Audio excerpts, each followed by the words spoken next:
Okay, thank you very much. There we go.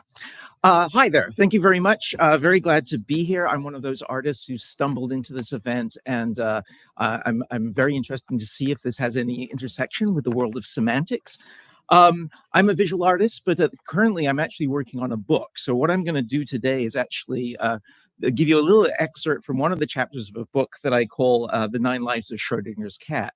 And the general theme of the book is an inquiry into modes of kind of uncertainty and ideas of kind of ambiguity and sort of like territories of ambiguity that we encounter through many different fields of philosophy, popular culture, art, and etc. And I thought I'd sort of, since I'm here at the end of the conference, try to cheer things up with my chapter about death. I'll read. So Hamlet's undiscovered country, from whose bourne no traveler returns, is perhaps our greatest of the unknown unknowns. The idea of death is a primal source of uncertainty in our existence. We, who in the animal kingdom seem to have achieved self-consciousness, eventually acquire the most profound and upsetting insight. We will die, as we have gone into. The thought, however, is an impossible thought. Death is an unimaginable, since we can't imagine not imagining. Wittgenstein captured this Epicurean paradox when he wrote, "Death is not an experience of life." And yet, death's unsolvable uncertainties haunt and shape our culture, even though we balk against it. As we rage against the dying of the light, death makes us human. And thank you for somebody explaining that earlier. In the beginning of the play, it's doubtful, however, if Hamlet really believes in the veracity of the undiscovered country. After all, the tragedy of his the tragedy unfolds from the urgings of a ghost, a figure that our overactive imagination into the void of inserted into the overactive imagination into the void of death to assuage our discomfort with the concert of death. The play, a relentless contemplation of insufficient mourning, functions as a memento mori, reminding us of how death infuses our lived experiences. As Hamlet lies mortally wounded at the end of the play, he says to Horatio, "I am dead." And of course, if he were dead, he wouldn't be able to tell Horatio that he is dead. Hamlet finds a way at the end of the play to be both alive and dead at the same time. So Edwin Schrödinger, who has this famous thought experiment involving a precariously mortal cat trapped in a steel box. This image has become a kind of shorthand to illustrate the fundamental weirdness of quantum physics. It seems to promise us some kind of scientific wiggle room in the rigid tyrannical binary of life and death. Can Schrödinger show us out of this undiscovered country? The popular appeal of this zombie cat stems from the implied promise that hidden in the shadows of physics, there's a place where we can be both alive and dead at the same time, to be and not to be instead of to be or not to be. There are some who object to this kind of idea, this image that Schrödinger gives us, that the cat really shouldn't face the mortal danger of this poisonous gas. Does the cat really have to die? Some ask. A sleeping gas could be used, and it would still kind of we would still understand his point. But Schrödinger, chose this gas. He put it in chose this cat. He put it in a box, and he even described exactly the kind of gas we should use. And remarkably, this was the gas that was produced industrially as Zyklon B, which would only a few years after Schrödinger mentioned this, was used in the extermination camps of Nazi Germany. Schrödinger has placed a real image of death for us. Death is real, reality is cruel, and these themes are baked into Schrödinger's little intrigue. The scenario has become so well known because it is so vivid. It speaks to the deep chasm of understanding we have when we confront death, even an imaginary death of an imaginary cat. Schrödinger's little play within the play was contrived to catch the conscience of the Danish king of physics, Niels Bohr, whose Copenhagen interpretation had plastered over the existential implications of quantum mechanics with a happy assertion that the equations worked and we really didn't need to know why.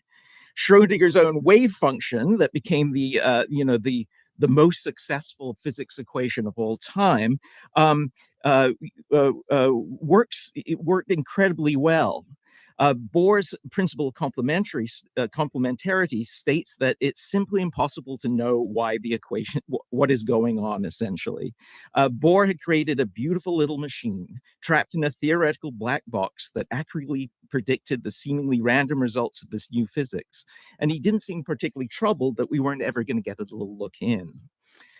Schrodinger's cat was really supposed to be a spanner in the works of this kind of quantum mechanics. The Austrian iconoclasts meant to dramatize the contradictions and the paradoxical outcomes of Bohr's "don't worry, be happy" attitude towards reality. And he sided with Einstein, who famously was committed to this idea that God did not play dice with the universe.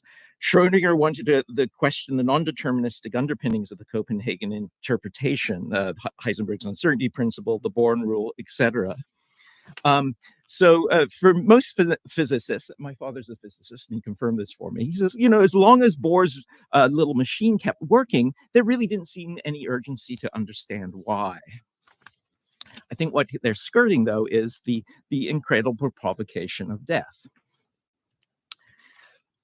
We get a better sense of Hamlet's grasp of the difference between mourning and grieving near the end of the play of Hamlet. In Act 5, as Horatio and Hamlet steal back into Elsinore after Hamlet's escape from his uncle's murderous plot and exile in England, they come across a macabre scene. Two gravediggers, or clowns as they're called in the script, are digging a grave.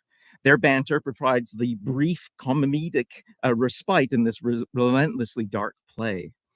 These clowns have unearthed the remains of another clown, King Hamlet's court jester, Yorick.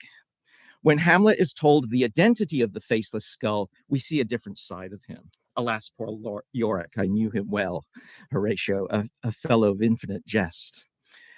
In this moment, we watch a rare display of tenderness from the fraught and troubled prince. This encounter with death stands in stark relief to Hamlet's supernatural encounter with the ghost of his father at the beginning of the play. Whereas Hamlet's father berates his son with his final words, "Remember me," Hamlet's heartfelt lament for his former childhood friend flows forth willingly and with obvious affection. Hamlet hasn't extended this kind of affection to others in the play, even Ophelia, whose grave is actually being dug right in front of him. Of all the characters in the play, Yorick, there he is. Of all the characters in the play, Yorick really is, one of the most kind of attractive figures. His father's court jester was obviously an affectionate and attentive companion to the young prince, and there seems to be a genuine love for the clown from the otherwise prickly Hamlet. We sense that Yorick was perhaps Hamlet's real father. In contrast to Hamlet's supernatural encounter with his father's ghost, here you see Hamlet staring into the naked reality of death. In Yorick's skull, Hamlet finally sees death as real. He can stop chasing ghosts and he can mourn those he loves. This scene is quite set apart from the sort of courtly business of the play and is largely inconsequential to the advancing plot of the play, but it has become so iconic. Like whenever we think about the play, we think about this scene. The actor and the skull have become the signifier of Hamlet, and even extended out to be the sign of the entire enterprise of theater itself. A skull has become the primary image of the play, boiling down its existential themes into a single powerful image. So it's not surprising then that over the years, many actors have aspired to play the role of Yorick after first shuffling off their mortal coil. You can see why the role of Yorick would be appealing. It requires minimal effort on behalf of the actor. And in some ways, the role is the pinnacle of method acting. It's about the preparation and the feel of being real for the actor. And those of you who know method acting, we're actually in the neighborhood of method acting. I was going along the street, Lee Strasbourg Way on the way over here. The actor who prepares themselves to be considered for the role of Yorick by donating their skull or something like that is making a very human gesture. They hope, like the ghost of Hamlet, to be remembered. they want to be part of this great drama. They want to place their reality within the fiction of the play.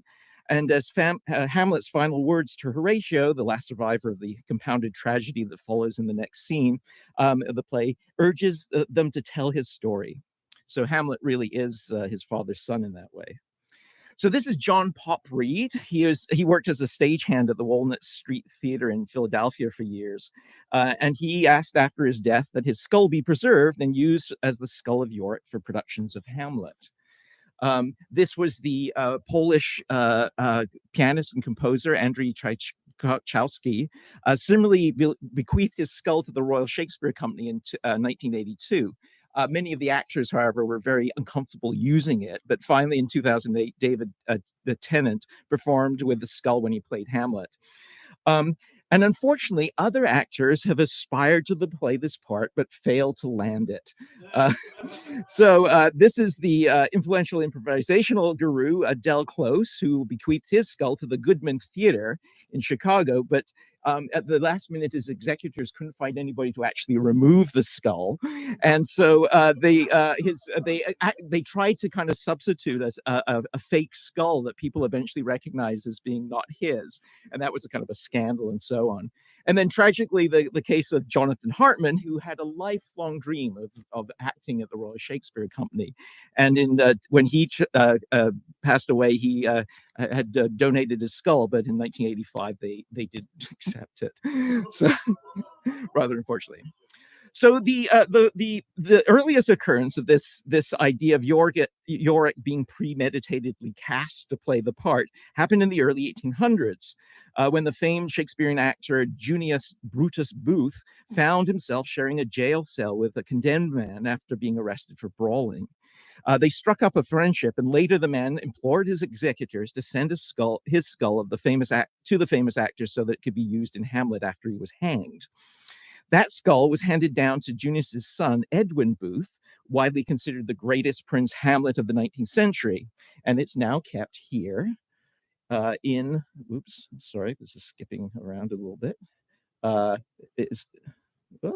Okay, well, here's Edwin Booth, at least. It's now kept upstairs. So we snuck up there the other day and had a look at it, and sure enough, it's still here, a real human skull. So you can also see Edwin Booth across the street. There's a statue in the park if you can get a hold of a key. And of course, he sort of haunts this entire place. So I'm very pleased to do this talk here, as you can imagine. So Edwin Booth, in fact, is also responsible for a statue of Shakespeare that now stands in Central Park. He helped organize a fundraiser held on November 25th, 1864, that featured a performance of Shakespeare's Julius Caesar, starring the three sons of Julius Brutus Booth. And it was the only time that three brothers had actually acted together on the screen. So Edward Booth that night played Brutus. Oopsie, there's the statue. He played Brutus, and his brother John played Mark Antony. But undoubtedly, Brutus was probably John's most famous or favorite Shakespearean character, as he demonstrated by his most famous appearance on the stage when he raised his knife and shouted Brutus's famous line, "Sic semper tyrannius," which means "thus always to tyrants." He had just kind of crashed on stage at the Ford Theater in Washington after clumsily leaping from the box where he just shot Abraham Lincoln. John Wilkes Booth, on that momentous night, had chosen to wear the spurs of his father that his father had worn to play the role of Richard III, but they unfortunately got caught in the bunting on the president's box, and he ungracefully crashed to the stage where he broke his leg. Adam Gopnik has called Booth's assassination of Lincoln a kind of method acting exercise gone significantly wrong. John Wilkes Booth was enacting his father's namesake Brutus to please his father's ghost, and Booth was, notoriously a bad actor, especially in comparison to the fame achieved by his father and his brother. But he made up for his bad acting with his good looks and his exaggerated physicality on stage. He loved swordplay, stunts, and leaps onto the stage that went, that like the one that went so badly that night. In staging the assassination inside the Ford Theater, he was inverting that Shakespearean play within a play by placing the real historical events inside a fictional frame of the play. So there's the play within the play. And of course the Booth brothers were, one was from the north, one was from the south. They avoided each other pretty much alongside the Mason-Dixon line. The seeds of this political theater, this event, really kind of became apparent the day after the benefit performance of Julius Caesar. All three brothers were actually eating breakfast here in this building when John Wilkes was reading about the Confederate plan to invade New York, and he was very enthusiastic about it. Edwin, however, was a supporter of Lincoln, he had many friends in government, and he threw his brother out and vowed never to talk to him again. So where have we seen that before? So the play that was going on that Lincoln was watching on that night was the slapstick English comedy Our American Cousin. And here I think there's a rhyme to the scene where we get a very comic scene in Hamlet just before the grand tragedy. So the last thing that Abe would have seen or heard before the fateful gunshot was a line in the play which said, "Well, I guess you know enough I know enough to turn you inside out, old gal, you sock-doodleizing old man-trap." And John Wilkes Booth was an actor, and he knew the play very well, and he knew that this would be a cue to pull the trigger, knowing that the laughter from the play would be the funniest line of the play would cover his gunshot. So it's kind of interesting to contemplate the sock doodleizer, which is a kind of an unusual phrase that is used. The sock doodler was this kind of fishing tackle that was used very popularly at the time. It was a line that was delivered by the main character, the American Asa Trenchard, as an insult to his rich English cousin, Mrs. Mount Chestington. It demonstrates that he, in fact, does not know manners of good society. And it's sort of strange that this expression, derived from a trap referring to a man trap, was immortalized as a word that triggered John Wilkes Booth to release his trap that killed the president. I guess, words are kind of reverberate. So, and then particularly in relationship to how Hamlet named his kind of manipulation of the play within the play as the mousetrap. So Lincoln was, of course, taken across the road when he was shot into a boarding house where he lingered for the night before dying the next morning. And it was his Secretary of War, Edwin Stanton, who, after Lincoln's final breath, uttered the famous epithet that is being sort of remembered as either one of two things, another Schrodinger's cat situation. Some people heard him say, "Now he is for the ages," and alternatively, other people heard, "Now he is for the angels." Depending on the different reports, people remember different things. And there has been considerable debate about which version was the actual phrase spoken, including contradictory ideas from the man who actually uttered it. But each of these phrases creates a different kind of connotation to how we should situate Lincoln and his legacy. Conservative and liberal narratives have their own preferences, placing either Lincoln's memory in the divine afterlife of angels or as an agent of history. And I just want to slip away to say that there's two other rather remarkable, strange coincidences that link Booth and Lincoln's death. Almost a year before the assassination, in a completely random incident on a train platform in New Jersey, Edwin Booth was with the owner of the Ford Theater when he grabbed a young man who had fallen between the platform of the moving train, and he almost certainly saved his life at that point.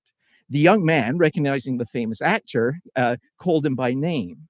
It was only after that Edwin Booth's brother had shot and killed the president that Edwin Booth found out that the young boy he had saved was Lincoln's son, Robert. This was a story that comforted him somewhat after the aftermath of the assassination. Another strange coincidence is that years later, June 9th, 1893, at the exact time that Edward Booth's body was being buried in Massachusetts, there was a disaster at the Ford Theater, which had been bought by the U.S. government and used as an office for the War Department. The building collapsed and 22 people were killed.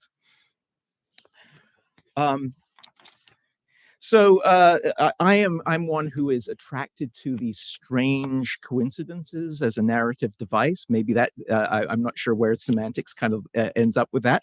I think it's maybe a bit of this tacit knowledge thing, but I am kind of constantly curious about the way in which we move into meaning through these kinds of things that seem to have no inherent kind of meaning, even though we kind of understand that they're kind of meaningless coincidences. I was very thrilled to know that upstairs they have a rubbing of this. This is the gravestone of Shakespeare. So Shakespeare, he continues to have a ghost-like figure on the world stage. And we really remember much about his words and so little about him, because there really, as people have said, there's very little biographical information about him.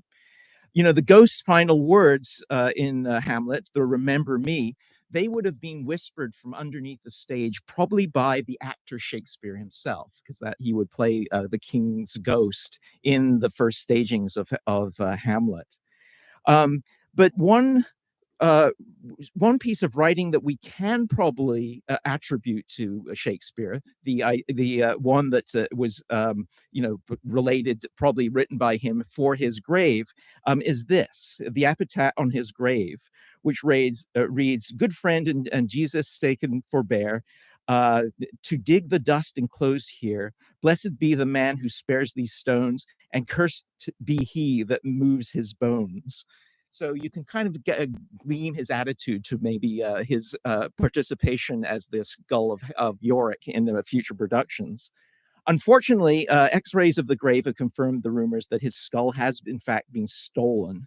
And, so perhaps the immortal bard has appeared on stage at some point playing the role of Yorick. Okay, thank you.